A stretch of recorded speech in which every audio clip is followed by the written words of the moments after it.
맥세이프 이전에 애플이 시도했던 무선 충전기. 한 패드 내에서 여러 기기들을 동시에 충전할 수 있는 에어파워는 결국 발열 문제로 인해서 개발 프로젝트가 취소되었습니다. A11 바이오닉 칩을 탑재하여 무수히 많은 충전 코일에 발열을 잡으려고 시도한다는 소식이 있었으나 아직까지 별다른 소식이 없는 것으로 보아 에어파워는 세상 밖으로 나오기 힘들어 보이죠. 이제는 크게 의미가 없긴 하지만 에어파워의 실제 구동을 잠시나마 볼 수 있는 영상이 등장했습니다. 희귀 애플 디바이스 소집가 줄리오 존 패티는 자신의 트위터를 통해 에어파워 프로토타입의 구동 영상을 게시했습니다.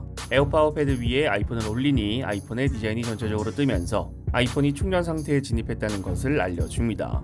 애플워치나 에어팟을 올렸다면 아이폰이 아닌 그 제품의 애니메이션이 떴겠죠. 에어파워의 생김새도 우리가 알던 것과 좀 다릅니다. 패드의 색상이 검은색이고 패드의 가장자리도 하얀색이 아닌 구리 색상이며 커넥터의 접합부도 외부로 노출되어 있습니다. 따라서 마감 처리가 되지 않은 테스트 기기로 예상됩니다. 줄리오 존 패티는 중국 전자 폐기물 업체를 통해 에어파워의 테스트 기기를 손에 넣었다고 합니다. 2017년 9월에 소개되어 벌써 4년이라는 시간이 지난 에어파워. 이제는 애플이 맥세이프에 집중하고 있기 때문에 에어파워를 개발할 필요는 없지 않을까 생각되는데, 근데 또 미래는 모르는 거니까요. 애플 내부에서 에어파워를 어떻게 생각하는지 궁금하네요.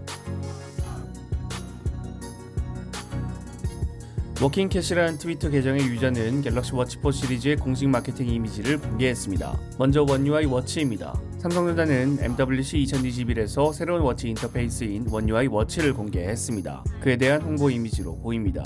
다음은 타이탄 OS에서 웨어 OS로 이주하면서 생긴 이점입니다. 상단에 써있는 문구는 통합 플랫폼 및 확장된 생태계입니다. 웨어 OS나 안드로이드 둘 다 구글의 플랫폼이기 때문에 더 뛰어난 연동성을 기대해 볼 수 있고, 그리고 타이젠 OS보다 앱 생태계가 활성화되어 있는 웨어 OS이기 때문에 더 많은 서드파티 앱을 사용할 수 있다는 의미의 이미지로 보입니다. 기존 갤럭시 워치 시리즈는 구글 맵을 지원하지 않았죠. 이번 이미지에 구글 맵을 사용하는 워치의 이미지가 포함되어 있고, 기존에도 사용이 되던 스포티파이나 삼성 기본 앱들도 잘 지원이 된다는 걸로 보입니다. 다음은 수면 측정 개선에 대한 이미지입니다. 상단에 쓰여있는 문구는 고급 수면 측정이라는 뜻입니다. 갤럭시 워치 4는 수면 중 코골이를 측정하고 수면 중 산소 포화도를 측정하며 기존 수면 측정 데이터를 결합하여 최종적인 수면 점수를 측정한다고 합니다. 수면 측정 유료 앱들이 이러한 기능을 지원했었는데 그 기능들이 삼성S에 기본 적용되는 것으로 보입니다. 다음은 이번 워치 시리즈에서 가장 기대가 되는 체성분 분석에 대한 소개 이미지입니다. 상단에 쓰여있는 문구의 내용은 최초의 체성분 판독기입니다. 일반적으로 인바디에서 측정할 수 있는 사항들, 근육량, 지방, 체지방, BMI, 체내 수분량 등등 갤럭시 워치 4로 측정이 가능합니다. 정확도가 어느 정도일지는 모르겠지만 정말로 유용한 기능으로 예상됩니다. 마지막으로 갤럭시 워치 4 시리즈의 전체 스펙입니다. 갤럭시 워치 4 40mm, 워치 4 클래식 42mm, 1.19인치, 396 해상도, 330ppi, 247mAh 배터리, 워치 4 44mm, 워치 4 클래식 46mm 기준, 1.36인치, 450 해상도, 330ppi, 361mAh 배터리, 프로세서는 엑시노스 W920, 1.5GB 메모리, 16GB 스토리지, 그리고 외부 사이즈입니다.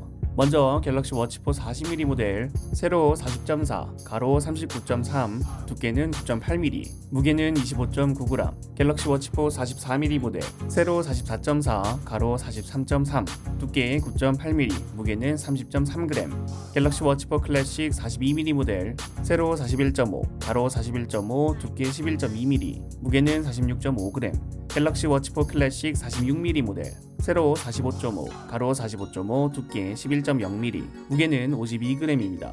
디스플레이, 프로세서, 메모리는 이미 알려졌던 내용인데 주목되는 부분은 갤럭시 워치 4 모델의 두께입니다. 배터리 용량은 거의 차이가 나지 않는데 갤럭시 워치 4 모델은 갤럭시 워치 액티브 2 대비 1mm 이상이 더 얇아졌습니다. 애플 워치 6의 두께가 10.4mm인데 갤럭시 워치 4는 애플 워치보다 더 얇아졌네요. 이번 갤럭시 워치 4 시리즈 혈당 측정 기능 탑재 이야기가 나오다가 결국 들어가지 않는다고 밝혀지면서 좀 아쉬움이 있는데 그 아쉬움을 채워줄 만한 개선 사항들이 꽤 많습니다. 이제 은폐 행사가 일주일도 채 남지 않았습니다. 더욱더 기대감이 커져가네요. 여러분들이 시작하신 에어파워 갤럭시 워치 4에 대해서 댓글을 남겨주시면 감사드리겠습니다. 시청해주셔서 감사합니다. 지금까지 알비였습니다.